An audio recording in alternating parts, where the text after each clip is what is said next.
Et concernant la position de M. Kamto au Manidem, je pense que il est la bienvenue au Manidem. Parce que Dieudonné Ebga avait cédé sa place à Anissé Kandé depuis de cela, il y a de ça bien longtemps et tout le monde connaît. Donc je ne vois pas pourquoi il doit avoir des polémiques par rapport à ça. Laissons faire la politique et voyons la fin de la chose. Dieudonné Ebga, c'est un homme à problème. Normalement, il ne devrait même plus revenir au-dessus de la scène. Puisqu'il avait là cédé sa voix et ça a été jugé. Et M. Anissé Kandé est sorti vainqueur de la chose. Donc Dieudonné Ebga qui reste tranquille, qui laisse le reste faire le travail. Lui, il avait cédé sa place parce qu'il était sortant. Pourquoi il doit revenir sur la scène? Bien, c'est parce que Kamto est revenu sur la scène qu'il doit revenir. Donc il laisse les choses avancer normalement. C'est une manipulation. C'est une manipulation. S'il veut revenir à la scène, la chose, c'est une manipulation.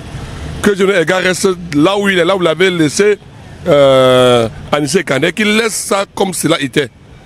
Qui ne vient pas embrouiller les Camerounais avec sa politique de la chaise vide. Nous on connaît ça, on a vécu ça durant toute notre vie. Tout ce que nous voulons, que les élections se passent dans les bonnes conditions, c'est tout. Bienvenue sur Women TV Talk Show, la télévision de la femme, la télévision des Camerounais, la télévision de la diaspora.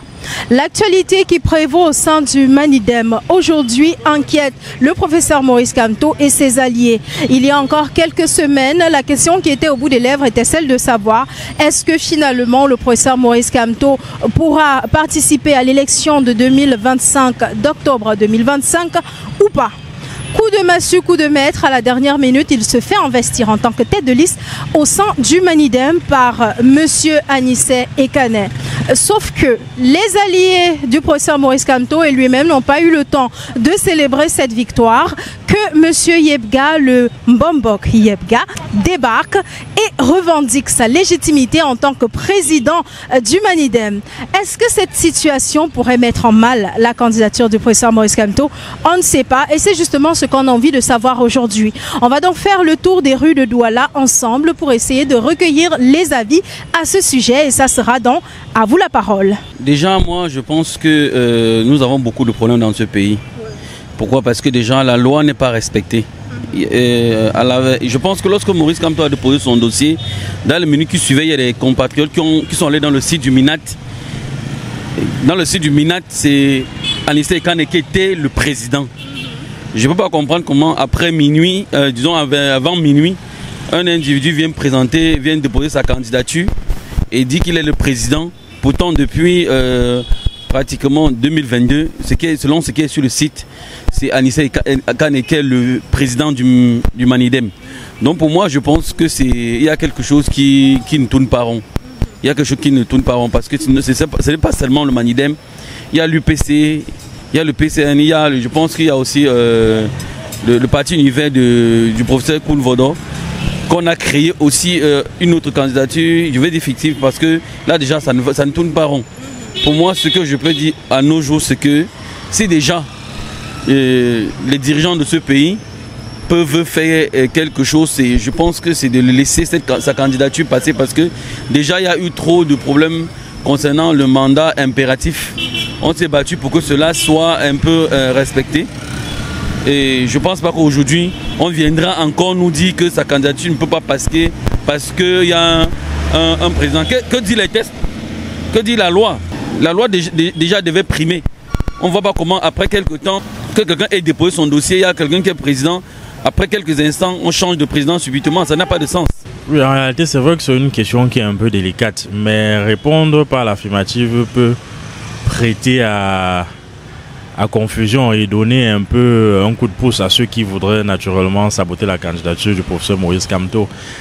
Le Manidem n'est pas le seul parti à avoir investi plusieurs candidats, au moins deux. Donc si on s'attend à ce que ce soit forcément la candidature de Maurice Kamto, pourquoi pas celle de l'autre qui pourrait également être rejetée? Parce qu'en temps normal, un parti ne devrait pas investir plus d'un candidat. Donc je pense qu'ici, le Manidem également devrait prendre sur soi-même et voir réellement quel est le candidat qu'il met en avant pour éviter justement qu'on se retrouve face à ce genre de situation-là. Oui. Mais je pense que enlever la candidature du professeur Maurice Kamto serait en réalité donner déjà un désavantage au Manidem, parce qu'on sait très bien que le professeur Maurice Kamto a plus d'élan que le deuxième candidat investi par le Manidem. Oui. Est-ce que vous pensez que cela pourrait être de la manipulation, sachant que le candidat qui aujourd'hui réclame sa légitimité au sein du parti a cédé la présidence du dit parti depuis très longtemps et n'est plus actif du tout au sein du parti? Oui, c'est vrai que sur ce cas-ci, je ne peux pas faire un procès d'intention au professeur Maurice Kamto, mais c'est vrai que ça prête réellement à confusion parce que aux dernières élections présidentielles, on a tous vu ce que ce parti a fait comme je veux dire quoi, soulèvement auprès des populations, comme sympathie. Donc aujourd'hui, abandonner son parti pour aller au Manidem, bon, c'est aussi de ça qu'est fait la politique. C'est un jeu d'alliance. Et parfois, si on se rend compte qu'on peut avoir plus de chance avec un parti, pourquoi pas? Le plus important, c'est qu'à la fin, on puisse avoir le résultat escompté.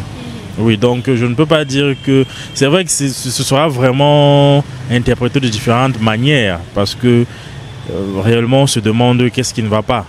Pourquoi n'avoir pas posé la candidature en restant dans le MRC, sauf s'il a déjà des arguments qui prouvent que le MRC allait être en mal, que ce soit par les conseillers régionaux, bref, les éléments qu'il faut avoir pour un parti, les éléments, avoir des militants à l'Assemblée nationale, tout le reste. Donc s'il a vu que ce n'était pas possible avec son parti et qu'il a décidé de rallier le Manidem, bon, je pense qu'il est mieux placé pour savoir pourquoi il bouge ses pions de cette manière-là. Je ne crois pas que ça soit mis en map, puisqu'il y a d'autres candidats qui se sont déjà passés par là-bas, qui ont déjà eu à passer dans la même procédure. Il ne doit pas avoir de mal. Sinon, M. Yebga, c'est une manipulation. Peut-être ça émane du parti au pouvoir. C'est tout simplement ça. Est-ce que vous pensez que ce type de manipulation pourrait donner faveur justement à un rejet définitif de la candidature du professeur Maurice Kamto? Non, aucunement pas. Je ne crois pas. Ça ne peut pas donner un rejet. Puisque d'autres en ont fait de la même manière. En l'occurrence de Maître Mounano, Akere Mouna, voilà. Ils sont passés par là-bas et ils ont été présidentiables. Alors, il est hors de question qu'on dise que ça ne va pas passer. Non, nous sommes certains que la candidature de M. Maurice Kamto va passer. Et c'est le futur président. Pays qui est en désordre depuis un bout de temps, rien n'est sérieux, on ne sait plus qui est vrai, qui n'est pas vrai. Et ça donne de la peine aux Camerounais que le moment venu, qui est-ce qu'on doit choisir? Mais ce qui est sûr, nous voulons tous un changement.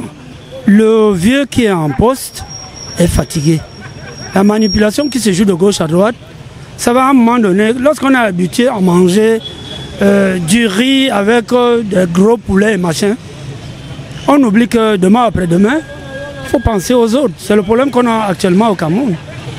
Donc, le problème de Manidem avec Kamto, ça ne devrait en fait pas gêner aux Camerounais parce que c'est tout à fait normal.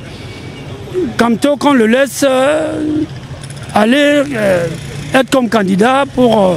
s'il tient à représenter le Cameroun, je ne sais pas pourquoi on peut l'empêcher. Est-ce que Kamto est sûr de gagner ou pas? Qu'est-ce qu'on en sait? Et les autres candidats, les Cabral et autres, chacun à sa place. Qu'on laisse, on verra qui sera le vrai dans ce pays, pour que tout le monde soit derrière lui, mais le vieux, il est fatigué. Sachant que les textes relatifs à l'élection au Cameroun interdisent à un parti d'investir plus d'un candidat, est-ce que vous pensez qu'il pourrait s'agir d'une manigance pour ensuite rejeter la candidature du professeur Maurice Kamto avec justement ce motif-là? La manipulation au Cameroun, personne n'ignore ce qui se passe. On est habitué à ça. Vous avez vu le ministre de l'administration territoriale qui racontait du n'importe quoi l'autre jour à la télé. Qu'est-ce que les Camerounais ignorent? Il sait ce qui se passe dans le Manidem. Quand le Manidem a fait partir l'ancien président, c'est lui qui a signé. Il est au courant du jeu qui se passe. Donc s'il revient aujourd'hui faire croire aux Camerounais que Maurice Kamto a des problèmes, ceci ou cela, non. Ça n'a pas de place. Qu'on le laisse aller aux élections comme tout le reste des Camerounais. La situation politique qui prévaut au sein du Manidem actuellement, où on a un président qui est M. Ekane Anissé, qui a investi M. Maurice Kamto, et un autre prétendant qui est M. Yebga, Moi, je pense qu'on a deux documents. Je préfère dire qui serait signé du ministre de l'administration territoriale qui désigne l'un et l'autre président du Manidem.